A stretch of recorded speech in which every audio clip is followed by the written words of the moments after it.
మే 14వ తారీఖు బుధవారం రోజున మేషరాశి వారికి మధ్యాహ్నం 3 తరువాత ఇదే మీ జీవితాన్ని 100% మలుపు తిప్పుతుంది. జాగ్రత్త.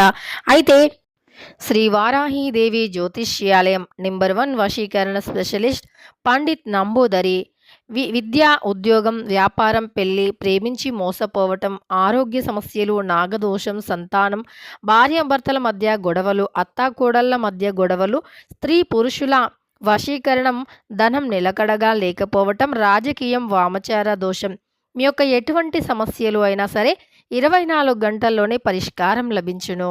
వీరి యొక్క కాంటాక్ట్ నెంబర్ వచ్చి 9043637512.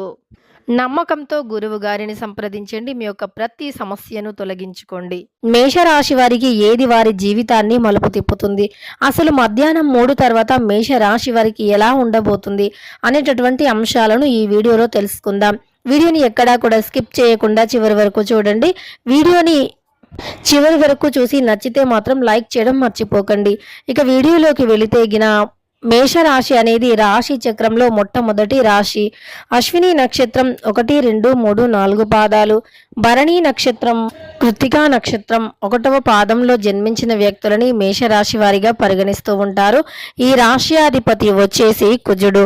ఇక ఈ రాశిలో జన్మించినటువంటి వ్యక్తులకి, ఈ రాశి వారికి ధైర్యం చాలా ఎక్కువగా ఉంటుంది. దానితో పాటు ఓర్పు కూడా చాలా ఎక్కువగా ఉంటుంది. కానీ కొన్నిసార్లు వీరికి కోపం వస్తే మాత్రం వీరి కోపాన్ని ఎవ్వరూ కూడా, ఇక ఈ రాశిలో జన్మించినటువంటి వ్యక్తులు చాలా అంటే చాలా గొప్పవారు అని కూడా చెప్పుకోవచ్చు. కానీ కోపం వస్తే మాత్రం ఎవ్వరికీ వినరు. ఎందుకంటే ఈ రాశి అనేది అగ్నితత్వమైనటువంటి రాశిగా పరిగణించబడుతూ ఉంటుంది. కనుక వీరికి కాస్త కోపం అనేది అధికంగానే ఉంటుందని కూడా చెప్పుకోవచ్చు. ముఖ్యంగా ఈ రాశిలో జన్మించిన వారికి ఓర్పు సహనం కూడా అధికంగా ఉంటుంది. తెలివితేటలు మాత్రం అత్యంత ఎక్కువగా ఉంటాయి. అతి చిన్న వయస్సు నుండే చాలా కష్టపడటం వల్ల, కుటుంబంలో అనేక రకాల ఆర్థిక పరిస్థితుల వల్ల వీరు చాలా కష్టపడి పైకి ఎదుగుతూ ఉంటారు. తద్వారా కష్టం యొక్క విలువ అనేది వీరికి తెలుసు. అదేవిధంగా వీరు కష్టపడి ఫలితాన్ని పొందాలి అనుకుంటూ ఉంటారు. చాలా అంటే చాలా కష్టపడుతూ ఉంటారు. అదేవిధంగా వీరు ఏదైనా ఆపదను కూడా ముందుగా కనిపెట్టేటటువంటి శక్తి సామర్థ్యం ఉంటుంది. అంటే ఎవరి వల్ల ఎలాంటి ఆపద వాటిల్లుతుంది, అలానే ఆపద రాకముందు ఎలా జాగ్రత్త పడాలి అనేటటువంటి దానిపైన కూడా పూర్తి స్థాయిలో అవగాహన ఉంటుంది ఈ యొక్క మేషరాశి వారికి. అదేవిధంగా ఈ రాశిలో జన్మించినటువంటి వ్యక్తులకి కూడా చాలా అంటే చాలా అనుకూలంగా ఈ సమయంలో ఉంది అని చెప్పుకోవచ్చు. ముఖ్యంగా చూసుకున్నట్లు అయితే గనక వీరికి మధ్యాహ్నం 3 తర్వాత మాత్రం ఖచ్చితంగా కూడా జరిగేది ఇదే. మధ్యాహ్నం 3 తర్వాత వీరు చాలా అంటే చాలా సంతోషపడేటటువంటి ఒక వార్తను కూడా వింటారు అని చెప్పుకోవచ్చు. ఇకపోతే వీరి జీవితం అనేది చాలా బాగుంటుంది. అలానే కొంతమంది వ్యక్తులు వీరి జీవితంలో చొరబడి వీరికి ఉన్నటువంటి పేరు ప్రతిష్టను తొలగించాలి అని కూడా చూస్తూ ఉంటారు. అలాంటి సమయంలో మీరు మంచి కోరేవారు ఎవరు, మీ యొక్క చెడు కోరేవారు ఎవరు అనేటటువంటి దానిపైన పూర్తి అవగాహనను మీరు కలిగి ఉండవలసి ఉంటుంది. అంతేకాకుండా మీ మంచి కోరేవారిని కూడా మీరు ఎప్పుడూ దూరంగా అసలు ఉంచకూడదు. అంటే మీ మంచి కోరేవారిని ఎప్పుడూ కూడా మీరు వదిలివేయకూడదు. ఎప్పుడైనా సరే మీ గురించి చాలామంది చెడ్డగా చెప్పాలి అనుకుంటూ ఉంటారు. అదేవిధంగా మీ గురించి చాలామంది కూడా బ్యాడ్గా అనుకోవటం కానీ, లేదా మీ గురించి సమాజంలో చెడ్డవారిని చేయటం కోసం చాలామంది కూడా చాలా రకాలుగా ప్రయత్నిస్తూ ఉంటారు. తద్వారా మీరు కొత్త వారిని అస్సలు నమ్మకూడదు. అలానే కొంచెం మంచిగా మాట్లాడగానే వారికి మీ రహస్యాలను చెప్పటం వంటివి చేయకూడదు. మీకు ఈ సమయంలో కష్టానికి తగినటువంటి ప్రతిఫలం అయితే తప్పకుండా ఉంటుంది.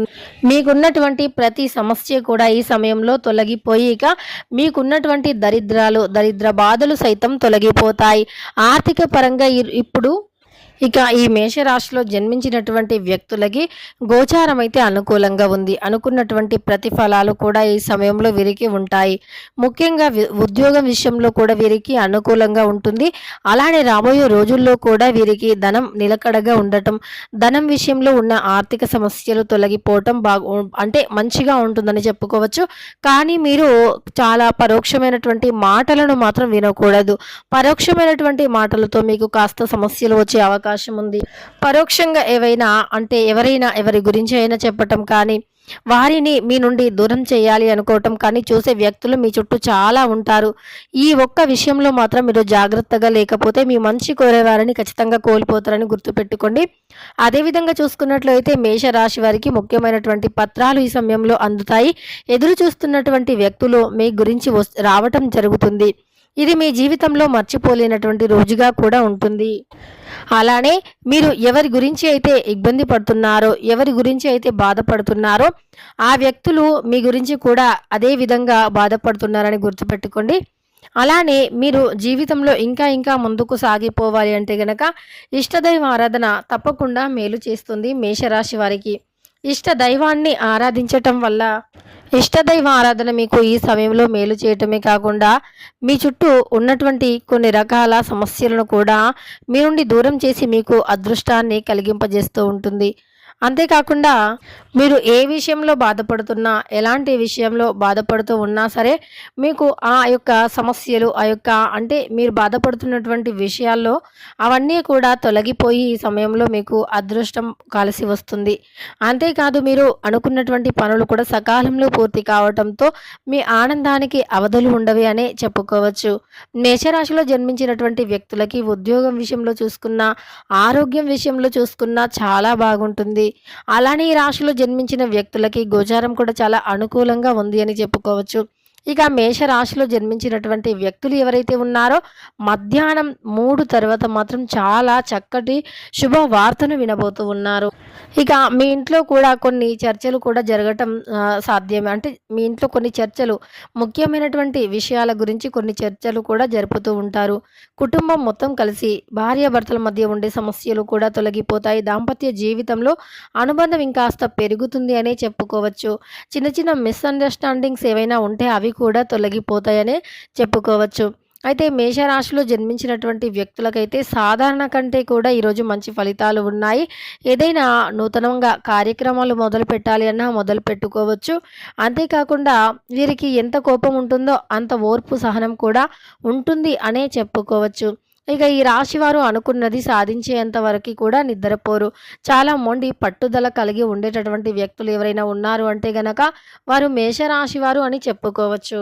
ఇక మేషరాశి వారికి అయితే మే 14వ తారీఖు బుధవారం రోజున మధ్యాహ్నం 3 తర్వాత 100% కూడా జరిగేది ఇదే అని చెప్పుకోవచ్చు. ఇక మధ్యాహ్నం 3 తర్వాత శుభవార్తలైతే వింటారు. ఎక్కువగా మధ్యాహ్నం 3 తర్వాతే శుభవార్తలు వినే అవకాశం కనిపిస్తుంది. వీడియో నచ్చితే మాత్రం లైక్ చేయడం మర్చిపోకండి. ఇలాంటి ఎన్నో వీడియోస్ కోసం ఛానల్ని తప్పకుండా సబ్స్క్రైబ్ చేసుకోండి.